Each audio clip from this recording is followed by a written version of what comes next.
Di balik tenangnya tanah Jawa pada abad ke-19, tersimpan sebuah kisah perlawanan terbesar melawan para penjajah.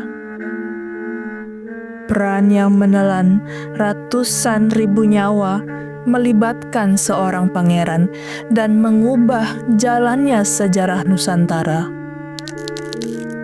Inilah kisah yang tak sekadar tentang senjata, tetapi tentang keyakinan, pengkhianatan, dan harga diri bangsa. Kematian Sultan Hamengkubuwono IV yang tak terduga memicu sebuah kepanikan di antara para petinggi di keraton. Pada tahun 1825, keraton dan Belanda mewajibkan garis keturunan utama Hamengkubuwono IV untuk melanjutkan tahtanya, yakni Sultan Hamengkubuwono V.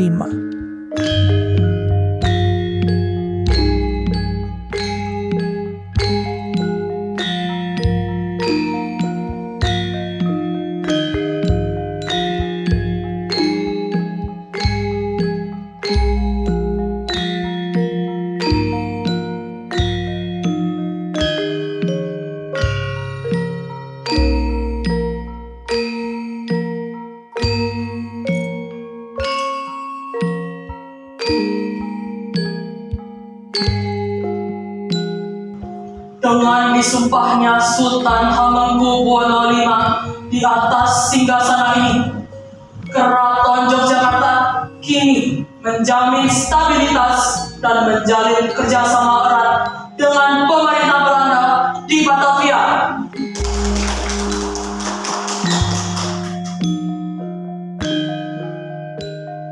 Patih, stabilitas apa yang kau tebus dengan memeras darah rakyatmu? Pajak-pajakmu telah membelenggu leher dan bumi Mataram.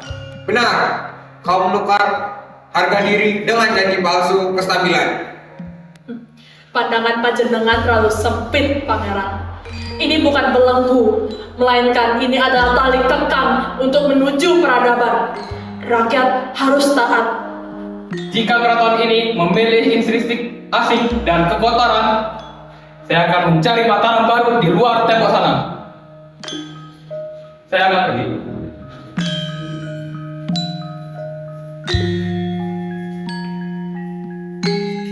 Selamat Patih, penghalang utama telah menyingkirkan dirinya sendiri.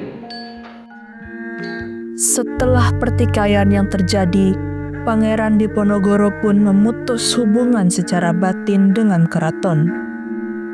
Ia kemudian memilih untuk tinggal di luar lingkungan keraton, tepatnya di Tegalrejo, menjalani kehidupan seperti biasa, jauh dari hiruk-pikuk intrik keraton.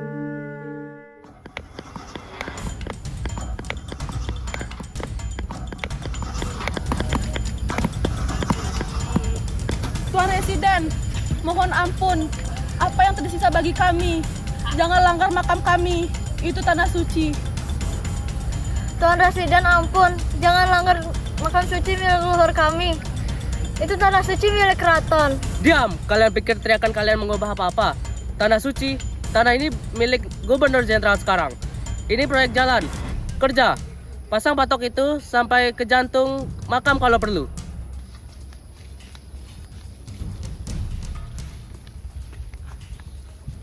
Tuan Samsak, apa arti dari semua patok-patok ini? Patok-patok ini sudah melewati batas suci keraton.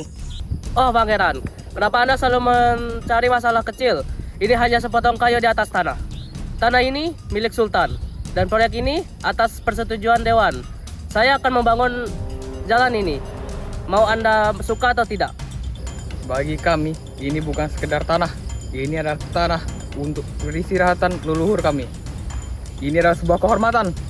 Anda telah merusak kehormatan kesucian dari tanah keraton ini. Saya tidak mengerti masalahnya Pangeran. Ini hanya sebuah proyek kecil, dan area ini hanya sebatas tanah kosong yang layak dijadikan jalan. Semua warga akan diuntungkan dengan adanya proyek ini. Jangan dibesar-besarkan Pangeran. Bagi kami, ini bukan sekedar patok-patok. Ini adalah sebuah pembatas antara harga diri dan juga penjajahan. Jika Anda berani melanjutkan memasang patok-patok ini, Anda telah memasuki jalan perang.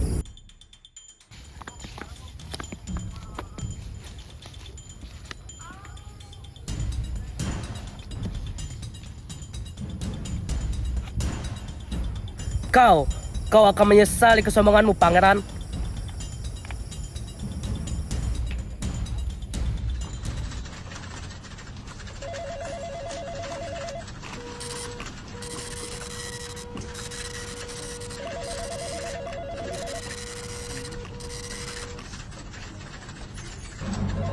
Kami harus menangkapnya sekarang. Dia menghina otoritas kita, Jenderal. Dia menancapkan tombak di tengah proyek kita. Sabar, Residen. Kita tidak boleh membuat keributan depan umum. Kirimkan saja utusan. Panggil dia untuk berunding pada 20 Juli 1825. Kita buat dia merasa aman. Lalu jebak dia dan asingkan di benteng Rotterdam Magelang.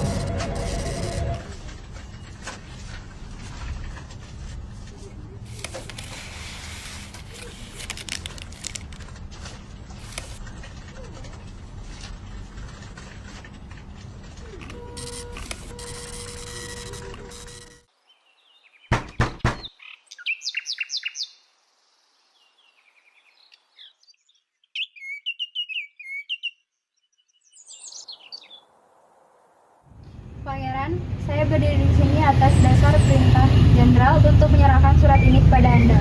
Mohon dibaca secara serta. Baik.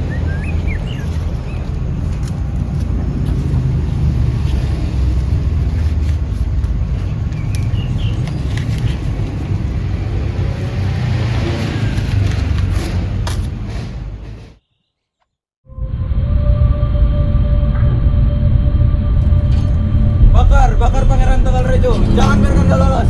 Siap, Jenderal.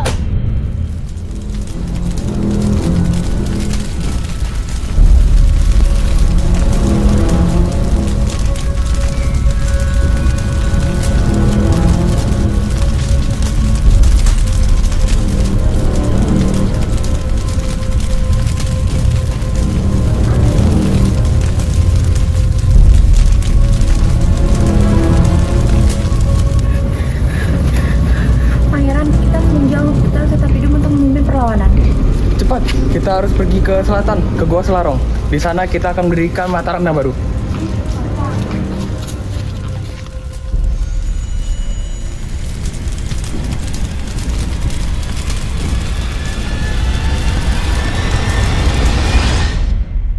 Dari Goa Selarong, Diponegoro menyatakan perang jihad melawan Belanda.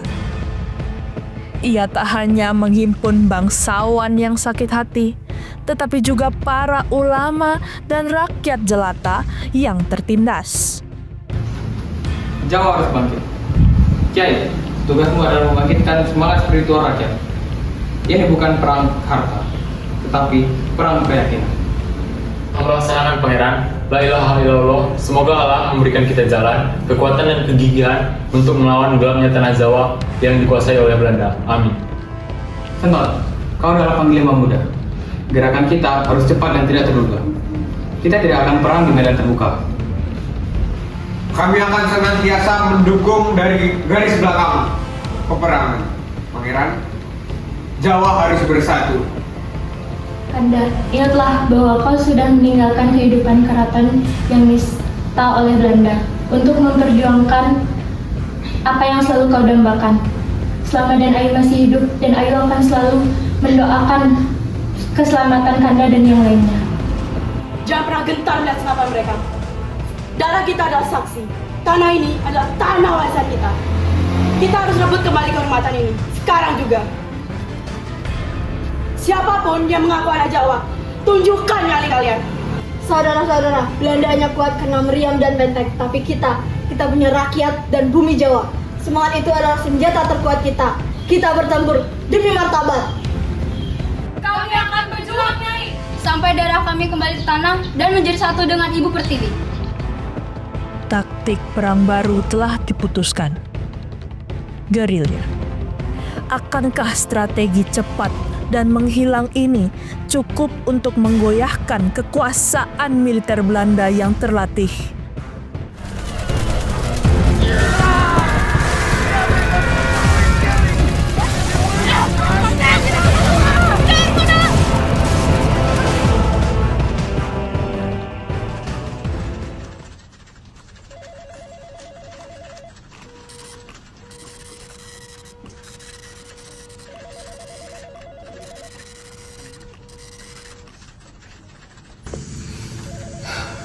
Kapten, kerugian kita telah melampaui segala perhitungan.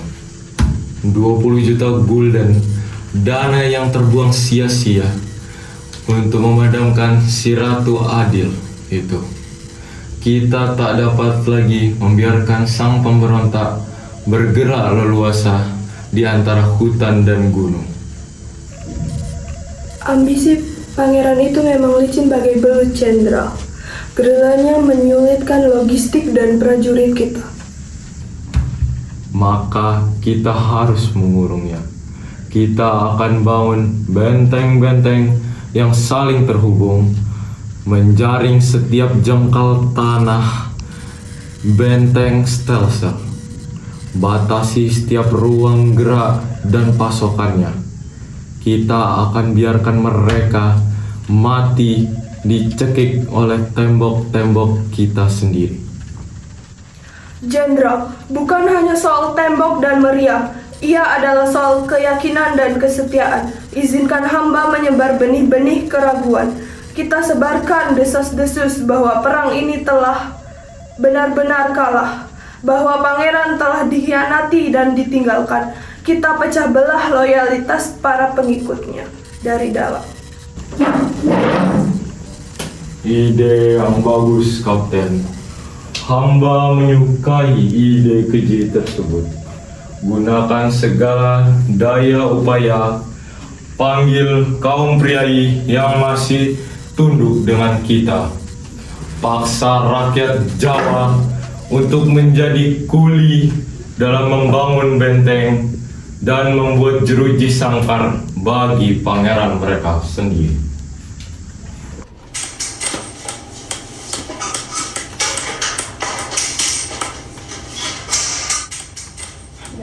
Gusti, kami telah membuat penjara ini untuk pangeran kita sendiri. Lihat, bebatuan itu ada beban dosa. Mereka telah mengambil padi kita, anak kita, dan kini tenaga kita juga diambil. Apakah ini akhir dari harapan?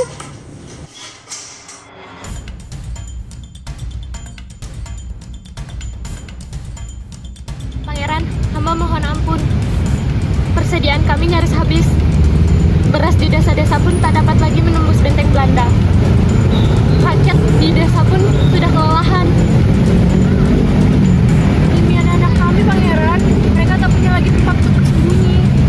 Pangeran, hamba merasa tugas hamba dalam perjuangan bersenjata telah menemui batasnya.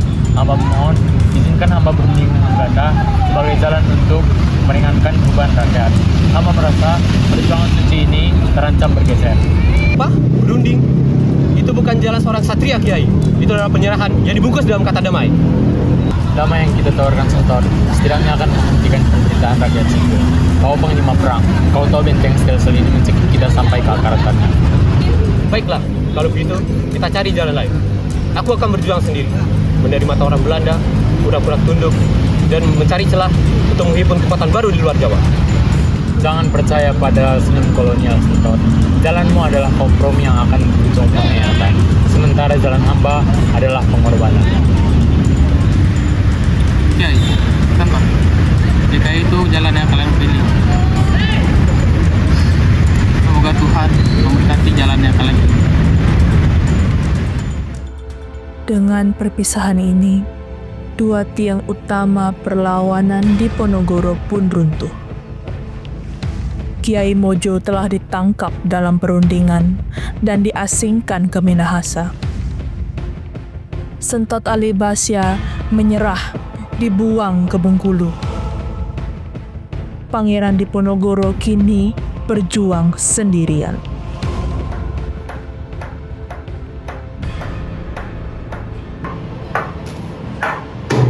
5 tahun Clarence, 5 tahun perang berdarah. Memang strategi benteng Stelsel menjepit mereka.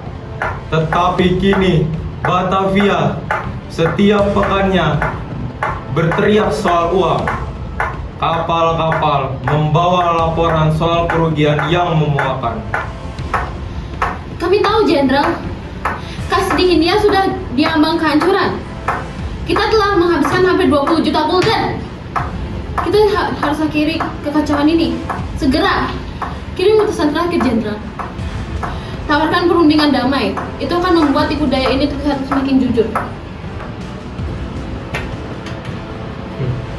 Baik. Kirimkan surat paling meyakinkan. Setelah Kiai Mojo dan Sentot pergi, dia pasti akan datang, mengira bahwa kehormatan itu masih ada. Surat undangan damai itu diterima oleh Pangeran Diponegoro yang sudah terhimpit. Berharap ini adalah jalan terakhir penderitaan rakyatnya, ia berangkat menuju kediaman residen di Magelang. Saya telah datang. Saya sudah mengorbankan 2 panglimaku untuk harapan rakyatku. Apa yang kalian inginkan sebagai imbalan untuk menghentikan perang ini dan membebaskan para pengikutku? Syaratnya sangat sederhana, Pangeran. Perundingan telah selesai. De Truppens, namen de Basravens gefallen.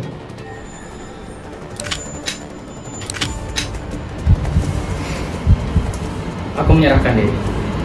Tapi ketahuilah, Jenderal, kau mungkin telah memenangkan pertarungan ini. Namun, kau telah mengkhianati kehormatan peradaban ini.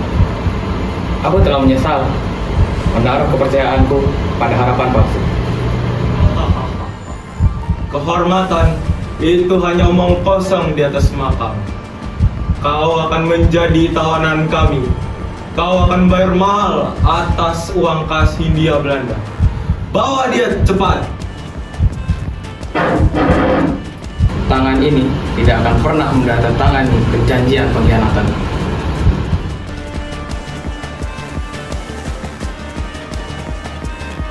Pangeran Diponegoro dijebak dan ditangkap di Magelang pada tanggal 28 Maret 1830. Perang Jawa yang menghancurkan dan merenggut ratusan nyawa yang tak bersalah telah berakhir.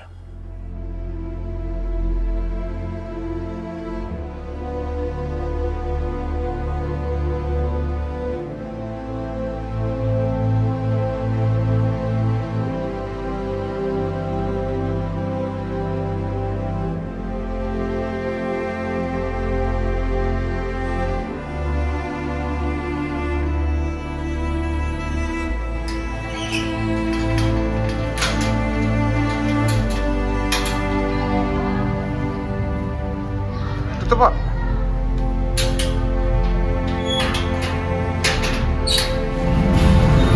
Tuan Pangeran, kau akan diam di sini, jauh dari kota Mataram. Kanda dan Ayu paham betul Kanda merasa gagal. Namun, Kanda perlu tahu bahwa Dan Ayu bangga dengan apapun hasilnya nanti. Rakyat sudah berjuang semaksimal mungkin. Tidak ada yang sia-sia, Kanda.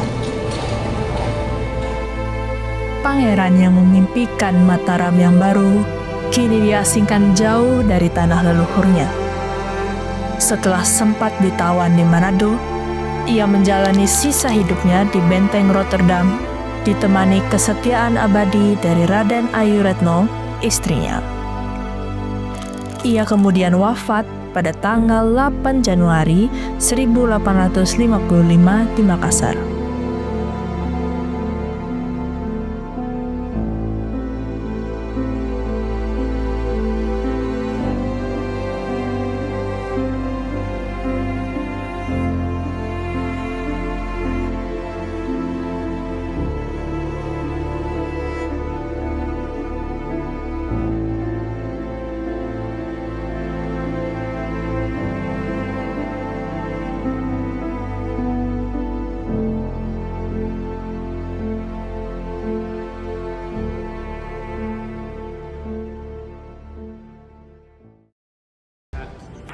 Ya mandi kamar aku.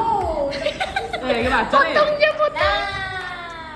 Gede banget. Rambutnya tapi. Turun nanti.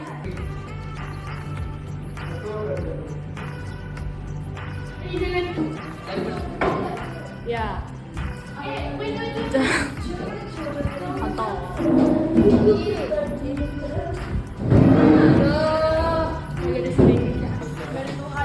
Esa, ngomong Ya abisnya aku langsung nyanyi dalam nama Yesus, dalam nama Yesus.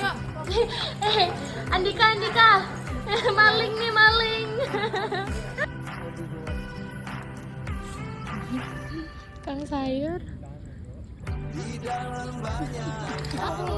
ya warga ada yang nyangkul dong satu. Pasti ini ya. Ini loh, ini ada cangkul nih. Cangkul. Enggak ada cerutu hari ini. Ayo besok ya. Pasti. Jawa. White. Jawa. Pas banget kita ngomong terus. Jawa. Enggak, aku belum kesorot namamu, namamu kamu. Ih, pencuri. Ini. Pencuri.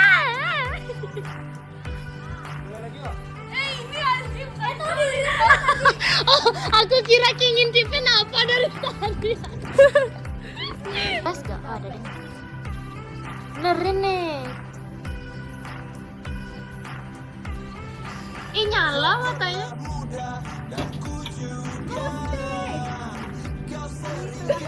Dia lupa dialognya, kurang aja. Bakar Pangeran Tenal Berejo. Jangan biarkan dia lolos. Baik, Kapten. Ya, Kapten, sorry.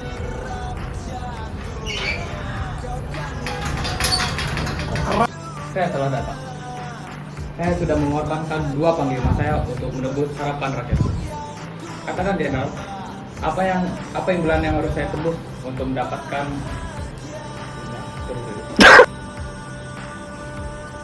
aku menyerahkan diri. Ngapain? Jangan pernah gentar lihat senapan mereka. Tanah. Salah. Aduh.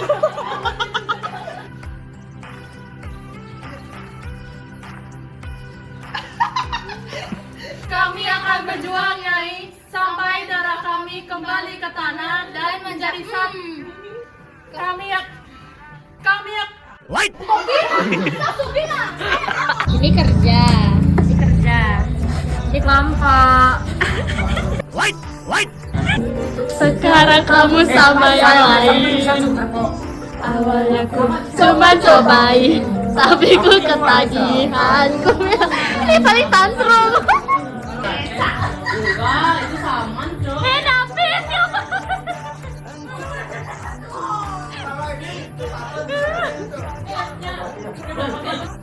Behind the scene ngambil bambu.